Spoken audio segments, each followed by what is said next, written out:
नमस्कार, दृष्टि IAS YouTube channel पर आप सभी का स्वागत है। मेरा नाम है निखिल और आज हम चर्चा करेंगे बेसिक न्यूमरेसी के एक बहुत इंपॉर्टेंट टॉपिक औसत पर। औसत हम लोग दिन रात हमेशा जो शब्द है औसत वो यूज करते रहते हैं। किसी भी चीज में कोई भी नंबर्स हो हम बोलते हैं, अगर किसी संख्या की बात करते हैं, किसी क्लास की बात करते हैं कि क्लास के स्टूडेंट्स की जो संख्या है उनका औसत क्या है, उनके मार्क्स का औसत क्या है। या फिर अगर हम साप्ताहिक टेम्परेचर की बात करें कि एक सप्ताह में औसतन जो तापमान है वो 25 से 26 डिग्री के बीच रहेगा। तो इस तरह की जो हम चर्चा करते हैं हम औसत शब्द यूज करते ही रहते हैं, लेकिन हमें समझना है कि औसत होता क्या है एक्चुअली। तो हम बात करते हैं औसत क्या होता है। औसत होता है बीच की स्थिति जिससे एक दूसरे कोने की और दूसरी तरफ दोनों कोने की जो दूरी है वो समान हो, वो आपका औसत है। जैसे बात करूं मैं 1 2 3 3 अगर संख्याएं लेते हैं तो इनका औसत क्या है। मैं संख्याएं अगर लूं 1 2 3 तो इनका औसत क्या है, 2 है। क्यों है? इससे इस कोने की दूरी और इस कोने की दूरी बराबर है, समान है, तो इसको बोलते हैं औसत। मैथमेटिक्स में जब हम औसत की बात करते हैं तो औसत होता है पदों का योग बटे पदों की संख्या। औसत एवरेज भी टर्म हम इसके लिए यूज करते हैं इंग्लिश में। औसत बराबर क्या होता है? पदों का योग बटे पदों की संख्या। अब ये क्या है? बटे पदों की संख्या।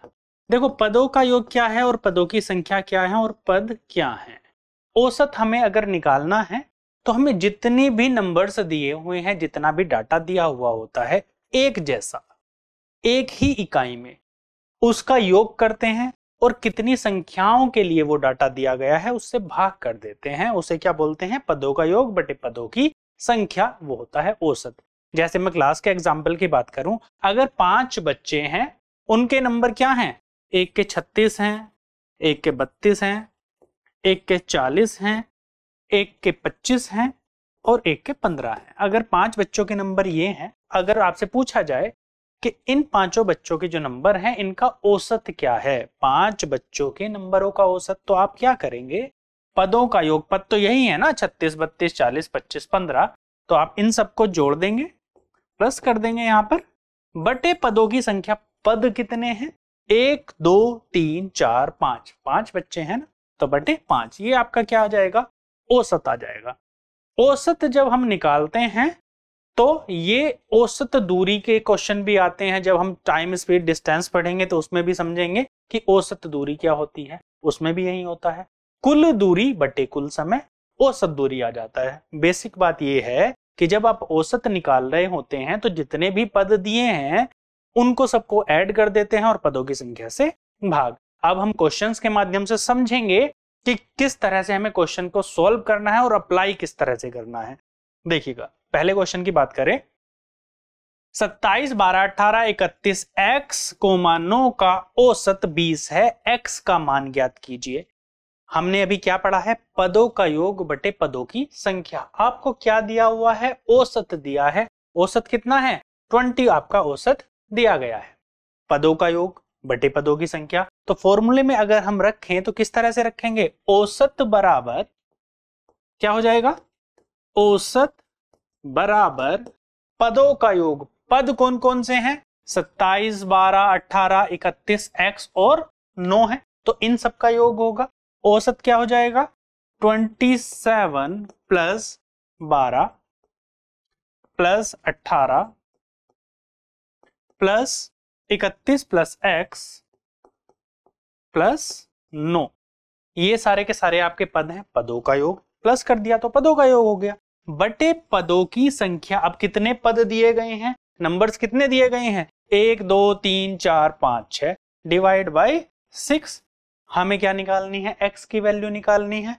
x का मान ज्ञात कीजिए। तो औसत क्या दिया है? 20, तो औसत की जगह क्या लिखेंगे? 20 बराबर, इन सबको जोड़ेंगे, क्या आ जाएगा? 9 31 और 9 40, 40 और 10 50 और 8 58, 58 और 10 68 और 2 70, 70 और 20 90 और 7 97 प्लस एक्स, एक्स तो ऐसे का ऐसा ही रहा ना, एक्स तो हमने कुछ नहीं किया, 97 प्लस एक्स बटे 6। ये अब आपका क्या आया, अब यहां से पदों का योग आ गया 97 प्लस एक्स, एक्स तो ऐड नहीं होगा, ठीक है, बटे 6। अब हम क्या करेंगे, 6 से मल्टीप्लाई करेंगे 20 में, तो 6 गुणा 20 बराबर कितना हो जाएगा, 97 प्लस एक्स, 97 प्लस एक्स।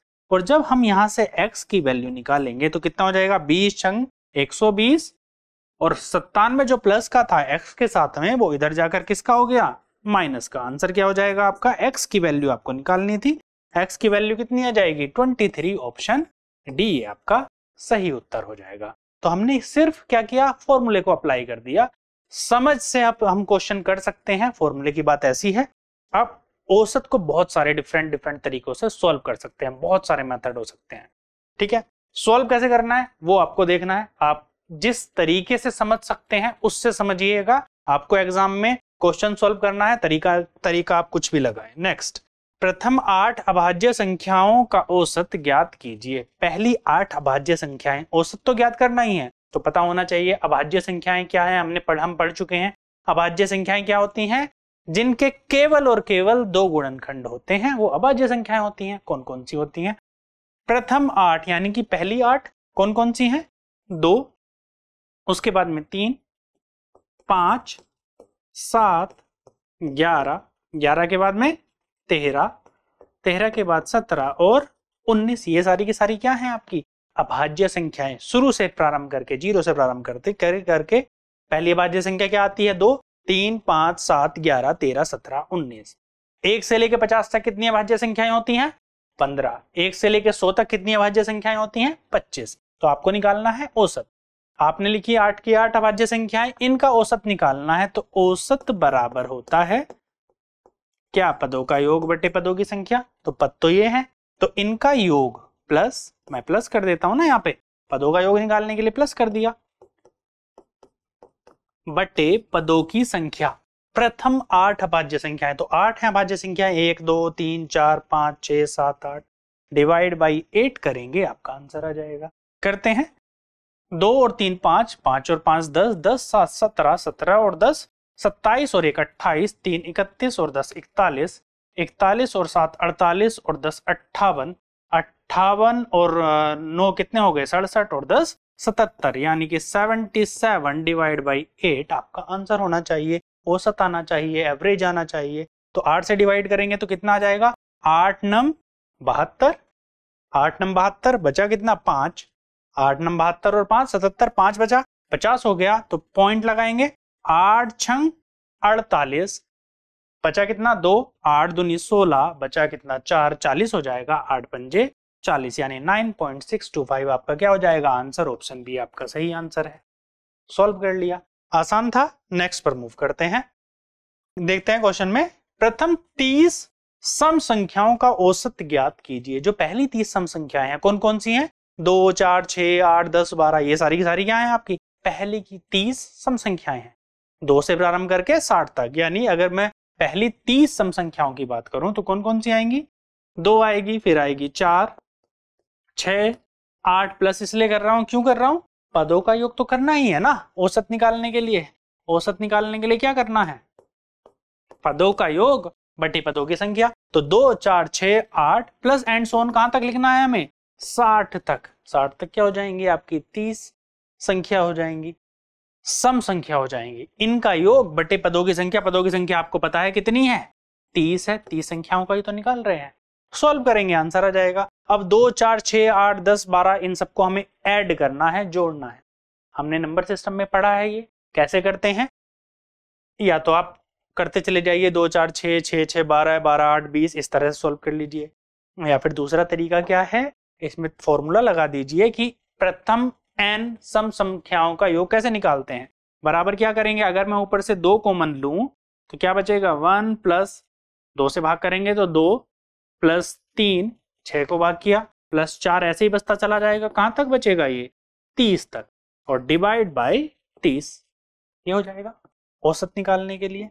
अब क्या संख्या बची, 2 ब्रैकेट 1, 2, 3, 4, 5, 6, 7, 8, 9, 10, यहां से लेके 30 तक प्रथम 30 या फिर प्रथम क्रमागत पूर्णांकों का योग का फॉर्मूला क्या होता है? n ब्रैकेट क्या होता है formula? n bracket n plus 1 divide by 2, ये आपका फॉर्मूला होता है प्रथम n प्राकृतिक संख्याओं के योग का। तो प्रथम n प्राकृतिक संख्याएं तो हैं 1 2 3 4 5 प्राकृतिक संख्याएं 1 से शुरू, तो क्या करेंगे? फॉर्मूला लगाएंगे, यहाँ पर 2 ब्रैकेट 2 तो यहाँ पे है जैसे का जैसा था, यहाँ पर लिखेंगे n, n कितना है? जितनी संख्याएं हैं, कितनी संख्याएं हैं? 30 हो गया ब्रैकेट, तो इसको हम बड़ा ब्रैकेट बना लेते हैं। 30 ब्रैकेट n प्लस 1 क्या हो जाएगा? 30 और 1 31 डिवाइड बाई यहाँ पर कितना हो जाएगा? 2। तो और नीचे तो 30 है ही आपका, क्योंकि आपको औसत निकालना था। इस 2 से ये 2 कट गया, ठीक है, इस 2 से ये 2 कटा, इस 30 से ये 30 कट जाएगा, आपका आंसर कितना आ जाएगा? 31 आपका सही आंसर है। तो ऑप्शन बी आपका सही आंसर है। अब देखो ये एक तरीका था, हमने फॉर्मूला पुट किया, आंसर ले आए। दूसरा और बेहतर तरीका इससे क्या था? मैंने पहले ही बताया है स्टार्टिंग में, दूरी बराबर होनी चाहिए दोनों एंड्स की, ठीक है, दोनों जो कोने हैं उनकी दूरी बराबर होनी चाहिए। जब मैं 2 से लेके 60 तक लिख रहा हूं तो इनके बीच में कोई नंबर आ रहा होगा, उस नंबर से 2 की दूरी और उस नंबर से 60 की दूरी बराबर होनी चाहिए। तो हमें कैसे निकालेंगे? 60 प्लस 2 बटे 2। तो जो दूरी है 60 प्लस 2 बटे 2, इनके बीच की दूरी ऐसी तो पता लगेगा कि जो डिस्टेंस है वो समान है। तो 60 प्लस 2 62 बटे 2 बराबर कितना हो जाएगा? 31। हम ऐसे भी एवरेज निकाल सकते थे, लेकिन इसकी लिमिटेशन क्या है? ये कब अप्लाई करते हैं? जब या तो फिर जो श्रेणी है आपकी 1 2 3 क्रमागत संख्याएं दी गई हो, या फिर उनके बीच का जो डिफरेंस है वो समान हो। जैसे यहाँ पर 2 2 का डिफरेंस था सब में, अगर 2 2 का डिफरेंस है तब हमने यूज कर लिया। 60 जो एंड है, इनके कॉर्नर हैं 2 और 60, इनको जोड़ा डिवाइड बाई 2, तो हमने बीच का नंबर आपको निकाल के दे दिया कि 31 क्या है? इसका एवरेज है। तो ये इस या फिर समांतर जो श्रेणी होती है जिनके डिफरेंस समान होता है जिनके अंकों में, तो वो उसमें हम ये भी अप्लाई कर सकते हैं बिना इसके इसे सॉल्व किए। मूव करते हैं नेक्स्ट क्वेश्चन पर। प्रथम 25 प्राकृत संख्याओं के वर्गों का औसत ज्ञात कीजिए। अब क्या आया है? प्रथम प्राकृतिक 25 प्राकृतिक संख्याएं कौन कौन सी हैं? वह 1 से लेके 25 तक, 1 2 3 4 5 6, इनके वर्गों का औसत ज्ञात करना है। तो औसत ज्ञात करने का तो तरीका आपको पता है कि क्या होता है? पदों का योग बटे पदों की संख्या। औसत क्या होता है? पदों का योग बटे पदों की संख्या। पदों का योग का मतलब क्या हो गया? 1 स्क्वायर प्लस 2 का स्क्वायर प्लस 3 का स्क्वायर एंड सो ऑन, कहां तक? 25 का स्क्वायर। यही तो होगा पदों का योग। क्यों होगा? 25 प्राकृतिक संख्याओं के वर्गों का। तो वर्ग क्या होंगे? 1 का स्क्वायर, 2 का स्क्वायर, 3 का स्क्वायर, ऐसे करके कहां तक जाएंगे? 25 के स्क्वायर तक। बटे पदों की संख्या। पदों की संख्या तो आपको पता है कितनी है? 25 है, 25 जोड़ेंगे और आ जाएगा। अब इसको सोल्व करना तो बहुत डिफिकल्ट हो जाएगा ना, कि सबके हम स्क्वायर लिखते जाएं, 25 का स्क्वायर 625, 24 का लिखें, 23 का लिखें, 22 का लिखें, सबको ऐड करें और तब हम जोड़ें। तो इसके लिए भी हमने नंबर सिस्टम में पढ़ चुके हैं क्या होता है, क्या वर्गों का जो होता है प्रथम प्राकृतिक संख्याओं के वर्गों का योग। हमें योग ही तो निकालना है, पदों का योग। तो कैसे निकालेंगे? क्या फॉर्मूला होता है? n plus 1 2n plus 1 divide by 6। ये किस चीज का फॉर्मूला है? ये फॉर्मूला है प्रथम n प्राकृत संख्याओं के वर्गों का योग। इसका फॉर्मूला है ये। किसका है? प्रथम n संख्याओं के वर्गों के योग का फॉर्मूला क्या है? n bracket n plus 1 2n plus 1 divide by 6, ये फॉर्मूला होता है। इसे रखो, पुट करो, आंसर आपका आ जाएगा। कैसे आ जाएगा? देखो n के प्लेस पे हम क्या रखेंगे? 25 है, 25 रखा। n प्लस 1 कितना हो जाएगा? 26 हो जाएगा। n प्लस 1 कितना हो जाएगा? 26, 25 और 1 26। 2n प्लस 1 कितना हो जाएगा? 25 दूनी 50 और 1 51 डिवाइड बाई कितना हो जाएगा? 6। अब 6 है तो 3 से डिवाइड कर रहे हैं तो 3 दूनी 6 और 3 से इसे डिवाइड करें तो 17, 2 से इसे डिवाइड करें तो कितना आ जाएगा? 13। यानी आपकी वैल्यू क्या आ गई यहां से? 25 गुणा 13 गुणा 17। ये क्या है? आपका औसत में पदों का योग आया है। तो पदों का योग लिखेंगे। यहाँ पर क्या लिखा हमने 25 25 गुणा 13 गुणा 17 डिवाइड बाय 25। ये पदों की संख्या है 25। 25 से 25 कट गया, आपका आंसर क्या हो जाएगा? आपको जो औसत निकालना था 17 या 51 का 1 हासिल लगे 5, 17 एकन 17 और 5 22। आपका आंसर हो जाएगा 221 यानी कि ऑप्शन डी। वही फॉर्मूला लगाना है, मेथड भी वही है, प्रोसीजर भी वही है, बहुत ज्यादा चेंज है नहीं, आपको समझ विकसित करनी है। बात रही इस तरह के क्वेश्चंस की, ये जब क्वेश्चंस आते हैं तो आपके नंबर सिस्टम में इंक्लूड होके आते हैं। डायरेक्ट औसत का इस तरह का क्वेश्चन, क्योंकि इसमें ये फॉर्मूला यूज हो रहा है, बहुत रेयर है कि पूछे। यूपीएससी फॉर्मूले पे बेस्ड क्वेश्चन ना ही पूछता है, ना के बराबर ही पूछता है। एक आध एक्सरसाइज है जिसमें पूछता है, तो ये इसमें नहीं पूछेगा। औसत में बहुत कम चांस है कि इस तरह का क्वेश्चन पूछे, बट औसत को यूज कर सकता है किसमें? नंबर सिस्टम वाले क्वेश्चन में, जो कि काफी टफ क्वेश्चंस आ सकते हैं। जिससे मूव करते हैं नेक्स्ट क्वेश्चन पर। 5 क्रमागत धन पूर्णांक संख्याओं का औसत 12 है, पहली और 5वीं संख्याओं का गुणनफल क्या होगा? 5 क्रमागत धन पूर्णांकों का औसत 12 है। क्रमागत धन पूर्णांक है, औसत क्या है? 12। ये क्या है? एवरेज है, औसत है। 5 क्रमागत धन पूर्णांक, धन पूर्णांक कौन कौन से होते हैं? इंटीजर कौन से होते हैं? Positive integer. 1 2 3 4 5 6 ये सारे के सारे क्या हैं? Positive integer. इनका औसत क्या दिया है? 12 दिया है। लेकिन उसने ये नहीं बोला कि प्रथम 5 का है, तो 1 से शुरू तो करना नहीं है। जरूरी नहीं है ना 1 से शुरू हो, क्योंकि अगर प्रथम शब्द यूज हुआ होता है यहाँ पर कि प्रथम 5 क्रमागत धन पूर्णांक संख्याओं का औसत 12 है, तब हम 1 2 3 4 5 ऐसे नंबर ले रहे होते। लेकिन उसने बोला है क्रमागत तो है, धन पूर्णांक भी है, लेकिन प्रारंभ से शुरू नहीं है। ऐसा कुछ गारंटी नहीं है कि शुरू से ही शुरू हो। उनका औसत क्या है? 12। अब 12 जब औसत है तो क्या हम जो नंबर लिखते हैं धन पूर्णांक कैसे लिख सकते हैं? अगर x के टर्म में बात करें, अगर पहला नंबर हमने x ले लिया, सपोज करो पहला नंबर x है, तो दूसरा नंबर क्या होगा? x + 1। जैसे कोई भी नंबर लो, मान लो आपने 15 ले लिया, तो अगला नंबर क्या होगा? 15 और 1 16 होगा। उसके अगला नंबर क्या होगा? x + 2 होगा। 15 अगर ये है, ये 16 हो जाएगा, 15 और 1 16, ये क्या हो जाएगा? 17, 15 और 2 17। ऐसे ही अगला जो नंबर है वो क्या आ जाएगा? x + 3, और उसके आगे जो नंबर होगा वो क्या हो जाएगा? x + 4। तो 5 क्रमागत धन पूर्णांक तो ये रहे, हमें पता नहीं है कौन से हैं, लेकिन हमने लिख लिए x मान के कि x है तो इस तरह से होंगे। इनका योग बटे इनकी संख्या है, पदों का योग बटे पदों की संख्या है, वही तो औसत है। तो औसत क्या है? 12। तो 12 बराबर इनका योग, जो पद आए हैं हमारे, इनका योग बटे पदों की संख्या कितनी है? 5। 5 क्रमागत धन पूर्णांक है, तो 5। 12 और 5 60 हो गया। ये कितना हुआ? 60 बराबर 1 2 3 4 5, यानी कि 5x प्लस 1 2 3 3 3 6 और 4 10। ये हो गया। ठीक है, हमें क्या निकालना है? 5x बराबर, ये प्लस का है इधर जाकर माइनस का, तो 60 - 10 यानी 50।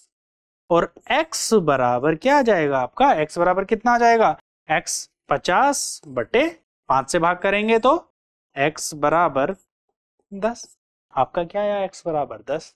आपको बताना क्या है? पहली और 5वीं संख्याओं का गुणनफल क्या होगा? अब इसकी तो वैल्यू पता चली आपको, ये 10 है। ये कितनी हो जाएगी? 10 और 4 14। इन दोनों का गुणनफल कितना हो जाएगा? 14 गुणा 10 यानी 140। ये आपका आंसर है। आंसर क्या हो जाएगा? 140। हो गया सोल्व। तरीका और भी है, दूसरा तरीका बताता हूं, और आसान है समझना।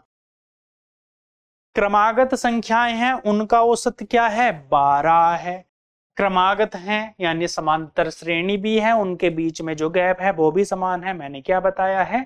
जो एंड है उनके कॉर्नर हैं, औसत की उनसे दूरी बराबर होती है। जैसे 12 है, अगर 5 हैं तो इसके इस साइड भी उतनी ही दूरी पर होगा, जो दूसरा वाला होगा इस साइड भी उतनी ही दूरी पर होगा। क्रमागत है तो इससे पहले क्या आ रहा होगा? 11। इसके पहले क्या आ रहा होगा? 10। ऐसे ही बाद में क्या आएगा? 13 आएगा, और इसके बाद में आएगा क्या? 14। तो देखो इधर भी 2 की दूरी, इधर भी 2 की दूरी, ये औसत था आपका। तो संख्याएं आपको 5 क्रमागत मिल गई, 10 11 12 13 14। आपको कुछ करना ही नहीं पड़ा, इतना सब कुछ करने की जरूरत ही नहीं थी, x की जरूरत ही नहीं थी। तो 10 गुणा 14 आपका आंसर आ गया कितना 140, क्योंकि पहली और पांचवी संख्याओं का क्या पूछा है आपसे गुणनफल। इस तरह से सॉल्व करना है, सिर्फ अप्रोच लगानी। ठीक है, आज के लिए इतना ही, बाकी हम सॉल्व करते हैं, क्वेश्चंस करते हैं नेक्स्ट क्लास में। तब तक के लिए धन्यवाद।